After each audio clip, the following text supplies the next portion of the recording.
I have what I think is quite possibly the best first car that you can own, the 2004 Pontiac Vibe GT. So the Pontiac Vibe came out in 2003 and was made all the way till 2010, and this is part of that first generation of Vibe. And this was built in partnership with Toyota in Fremont, California. That same factory actually now, oddly enough, makes Teslas, because once Toyota ended that partnership with General Motors, that plant lay dormant until Tesla snatched it up. But underneath, this is basically a Toyota Matrix, and the Matrix is basically a lifted up, hot hatched kind of Toyota Corolla. So if you think about reliability, you generally think Toyota and Corolla, and this underneath, even though it wears a Pontiac badge, is really a Toyota. Now, as far as styling goes, they're fine, you know. They kind of look like a more Pontiac Aztec, but a little bit nicer looking than the Aztec, a little less squared off. But where I think it is really interesting, especially with the GT, is I think they all came with one wing, but you had the option of getting these two wings. Now, I don't know if this was a dealer installed option or a factory option, because I've seen a bunch of them with this, and I actually kind of dig it. It's kind of definitely early 2000s where things were getting wings that didn't really need them, and this was definitely one of those. So under the base model of these, you got a 4-cylinder that put out about 130 horsepower. Pretty uneventful, right? Well, if you jump up to the GT or the XRS, if it was the Toyota version, you got Toyota's legendary 2ZZ engine out of the Toyota Celica GTS. And if you got this in the first 3 model years, it put out 180 horsepower. Yes, in this little hot hatch from General Motors, you had 180 horsepower, naturally aspirated 4-cylinder engine. Oddly enough, you know where else this engine was used? The Lotus Elise. All right, so let's fire up Pontiac Vibe GT, because that is what this car is all about, the driving experience, in my opinion. And, you know, this thing is showing 264,000 miles on it. And that is really impressive to me, because it fires up every time. It seems to run pretty smooth, and it drives pretty straight going down the road, and everything works. The sunroof still works, all the windows work, even this radio, although it's losing some of its, you know, little display there, maybe one of the bulbs went out, it works. The HVAC controls work. It's impressive, and that just kind of goes to show you that Toyota built its reputation on build reliability, and this is, you know, a good example of that reliability. The other thing too is actually this has a really good exhaust. So let me stop real quick, and I will fire it up once more just so you can actually hear that exhaust, because it's not bad. It sounds a little early 2000s Toyota, you know, kind of like a Japanese import, but considering it's the factory exhaust, it sounds pretty good. Listen.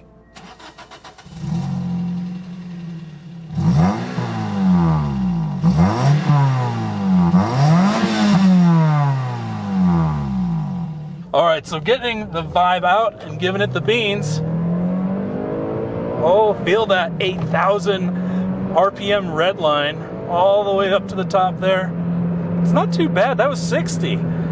I will say the sensation of speed in it isn't great. Like, it doesn't feel like I'm like bombing down the road. It doesn't even feel like I'm going 60 miles an hour, to be honest with you.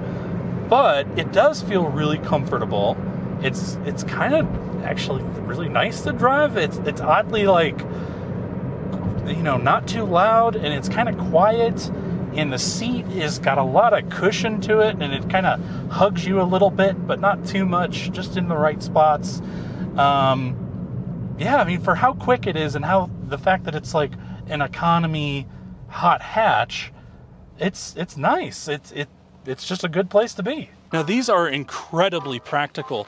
You not only have a rear glass area that opens up like your traditional SUV, you do have a full opening rear hatch.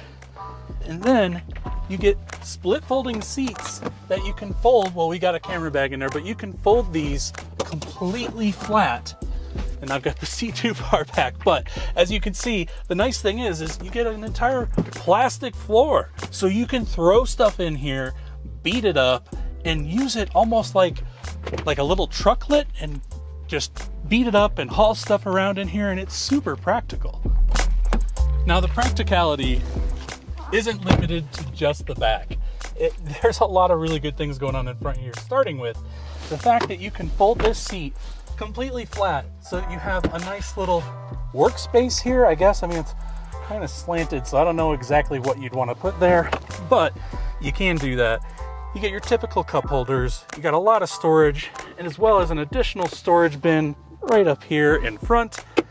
Nice big glove box, big, chunky, easy to use buttons, and a very satisfying 6-speed manual shifter, again lifted straight out of that Toyota Celica GTS. Another nice thing is you have an actual household style outlet here. Now you do have to push this button to actually activate it, and if you had this on, this would light up orange, but you can plug in your computer here or whatever you need.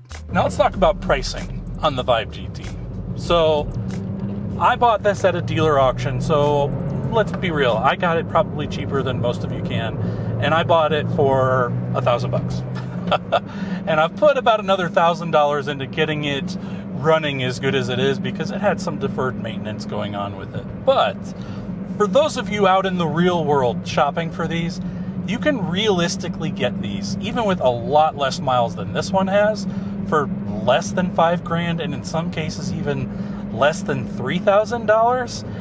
And for $3,000, getting something that is this reliable, this fuel efficient, and kind of fun to drive. I mean, it's not the fastest car on the road, especially up here at elevation. The fact that it's not forced induction, you can definitely feel the loss of power.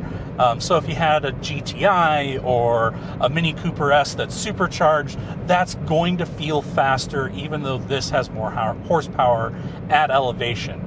But this will hold its own, and it'll fit a whole heck of a lot more in the back. And I would say that these seats are probably more comfortable than either of those options as well. And this is going to be more reliable to own and cheaper to own because it's going to get you better MPGs.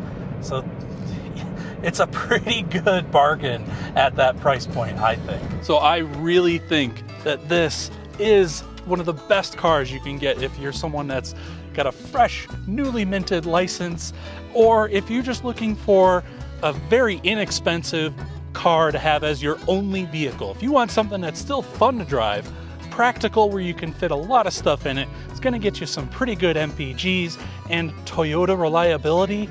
I mean, it's kind of hard to beat. Sure, maybe it's not, the best looking exotic car, but it would be hard to beat this as just a good runabout daily driver car.